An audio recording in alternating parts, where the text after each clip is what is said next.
Hormone উৎপাদন। Placenta বিভিন্ন ধরনের হরমোন উৎপন্ন করে থাকে, যেমন এইচসিজি হিউম্যান কোরিওনিক গোনাডোট্রপিন।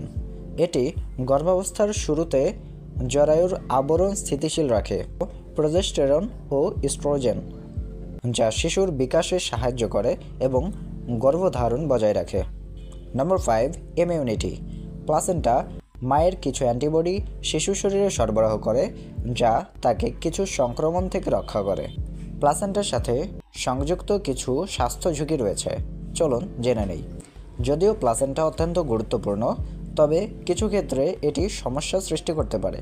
যেমন মাঝে মাঝে প্লাসেন্টা জরায়ুর নিচের অংশে অবস্থান নিতে পারে, যা স্বাভাবিক প্রসব বাধাগ্রস্ত করে। এরূপ অবস্থাকে বলা হয় প্লাসেন্টা প্রিভিয়া। আবার প্লাসেন্টা জরায়ুর দেয়াল থেকে আগেই আলাদা হয়ে যেতে পারে, যা বিপজ্জনক হতে পারে। এরূপ অবস্থাকে বলা হয় প্লাসেন্টাল অ্যাব্রাপশন। আবার প্লাসেন্টা পর্যাপ্ত পরিমাণে পুষ্টি ও অক্সিজেন সরবরাহ করতে না পারলে তখন এই কন্ডিশনকে বলা হয় প্লাসেন্টাল